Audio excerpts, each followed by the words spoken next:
ప్రియులారా, మన ప్రభు అయిన యేసు క్రీస్తు నామంలో మీకు శుభోదయం.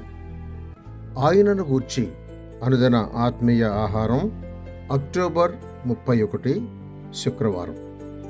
నేటి మన ధ్యాన లేఖనం యెహెజ్కేలు గ్రంథం 9వ అధ్యాయం 6వ వచనం. ఆ గురుతు ఎవరికుండునో వారిని ముట్టకూడదు. వ్యాఖ్యానాంశం: క్రీస్తే మన గుర్తు. వ్యాఖ్యానాంశం: క్రీస్తే మన గుర్తు. వ్యాఖ్యానం: అవును, యెహోవా గుర్తు గల వారిపైకి తీర్పు రాదు. యెహోషువ జరపబోవు తీర్పును ఆ వేశ్య తెలుసుకొని యెహోవాను నమ్మి తాను ఇంట చేర్చుకొన్న ఆ వేగుల వారిని నిజమైన ఆనవాలను నాకిమ్మని అంది. వారిచ్చినది తొగరుదారమే.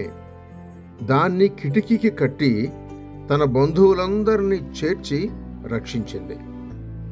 రాహాబు క్రీస్తు శిలువ రక్తమునకు గుర్తుగా ఉండిన ఆ తొగరు దారం క్రింద దాగి సురక్షితంగా ఉండి రక్షించబడింది.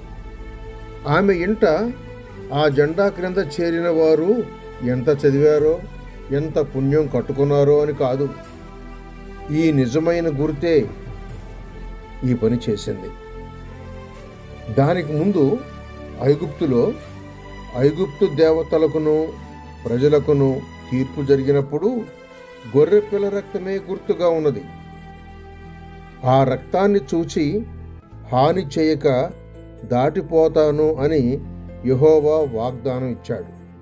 నిర్గమాకాండం 12వ అధ్యాయం 13వ వచనం చూడండి. దానికి ముందు నరహంతకుడైన కయ్యూను మీద సహా దేవుడు ఒక గుర్తు వేశాడు. ఆ గుర్తు వలన అతన్ని కనుగొనిన వారు ఆయనను చంపకుండా పోతారని ఆదికాండం 4వ అధ్యాయం 15వ వచనంలో విధించబడింది. రాబో కాలంలో సైతం క్రూర మృగమనే వాడు ఏలినప్పుడు అనేకులను వంచి మోసపుచ్చుతాడు. కానీ గుర్తు గల వారు ఆయనకు చిక్కరు. ఆ గుర్తేది? గొర్రెపిల్ల యొక్క జీవగ్రంథములో పేరు వ్రాసుకున్నవారే వినయింపబడిరి. ప్రకటన గ్రంథం 13వ అధ్యాయం 8వ వచనం చూడండి.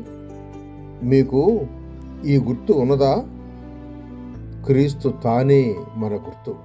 లోకాసువార్త 3వ అధ్యాయం 34వ వచనం చూడండి. ఆ రక్తమే మన గుర్తు. యోహాను సువార్త 1వ అధ్యాయం 7వ వచనం. పరిశుద్ధాత్మ భక్తుల ముద్ర గుర్తు. ఎఫెసీ పత్రిక 1వ అధ్యాయం 13వ వచనం చూడండి. కనుక ఆత్మ లేని వారు ఆయన వారు కారు అని రోమాపత్రిక 8వ అధ్యాయం 9వ వచనం చెబుతోంది. సహోదరుడు సైలస్ ఫాక్స్. శుభములతో వందనాలు.